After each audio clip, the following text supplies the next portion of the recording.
Assalamualaikum warahmatullahi wabarakatuh. Selamat pagi, salam Pancasila.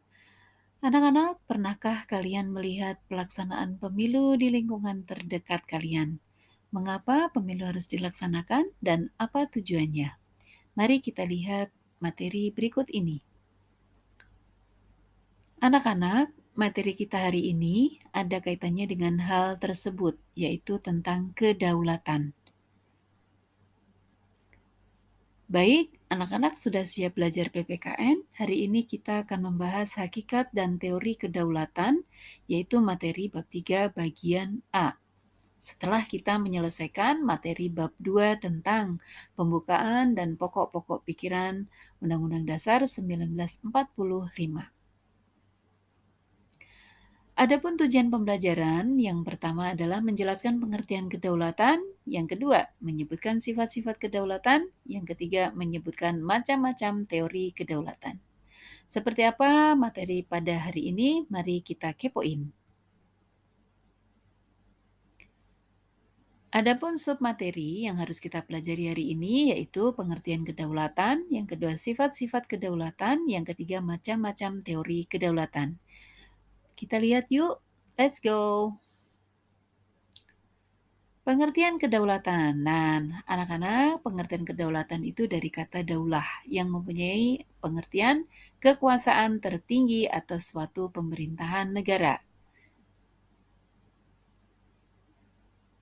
Adapun sifat-sifat kedaulatan ada 4. Yang pertama asli, ya, atau bahasa kerennya original. Asli artinya kekuasaan itu tidak berasal dari kekuasaan lain yang lebih tinggi. Oke? Yang kedua kita lihat. Nah, sifat kedaulatan yang kedua adalah permanen. Artinya kekuasaan itu tetap ada sepanjang negara tetap berdiri meskipun pemerintahan sudah berganti. Tada, yang ketiga sifatnya adalah tunggal. Yang dimaksud tunggal artinya kekuasaan itu merupakan satu-satunya dalam negara dan tidak dibagikan kepada badan-badan lain di negara tersebut.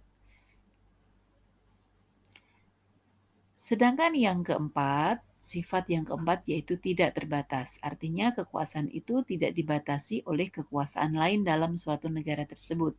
Ya, seringkali kita lihat tidak terbatas itu sama dengan istilahnya unlimited. Ya, tapi di sini sifat kedaulatan bukan harus kita jawab unlimited, tapi tidak terbatas. Oke, kelas. Kita sampai jenis-jenis teori kedaulatan. Ada 5. Yang pertama teori kedaulatan Tuhan, 2 teori kedaulatan raja, yang ketiga teori kedaulatan negara, yang keempat teori kedaulatan hukum, dan yang kelima teori kedaulatan rakyat. Mari kita lihat satu persatu. Ya, teori kedaulatan Tuhan. Teori kedaulatan Tuhan merupakan teori kedaulatan yang pertama dalam sejarah. Teori ini mengajarkan bahwa negara dan pemerintahan mendapat kekuasaan tertinggi dari Tuhan sebagai asal segala sesuatu atau causa prima. Menurut teori kedaulatan Tuhan ini, kekuasaan yang berasal dari Tuhan itu diberikan kepada tokoh-tokoh negara yang terpilih, ya, yang secara kodrati diterapkannya menjadi pemimpin negara dan berperan selaku wakil Tuhan di dunia. Oke, teori yang kedua adalah teori kedaulatan raja. Menganggap bahwa raja bertanggung jawab terhadap dirinya sendiri. Kekuasaan raja berada di atas konstitusi atau hukum dasar. Seorang raja bahkan tidak perlu mentaati hukum moral agama, justru karena statusnya sebagai representasi atau perwakilan Tuhan di dunia, maka pada saat itu kekuasaan raja berupa tirani bagi rakyatnya atau menindas bagi rakyatnya. Oke, yang ketiga teori kedaulatan negara. Menurut teori kedaulatan negara, kekuasaan tertinggi itu terletak pada negara. Sumber kedaulatan adalah negara yang merupakan lembaga tertinggi kehidupan suatu negara. Kedaulatan timbul bersamaan dengan berdirinya suatu negara, hukum dan konstitusi lahir menurut kehendak negara dan diabdikan kepada kepentingan negara.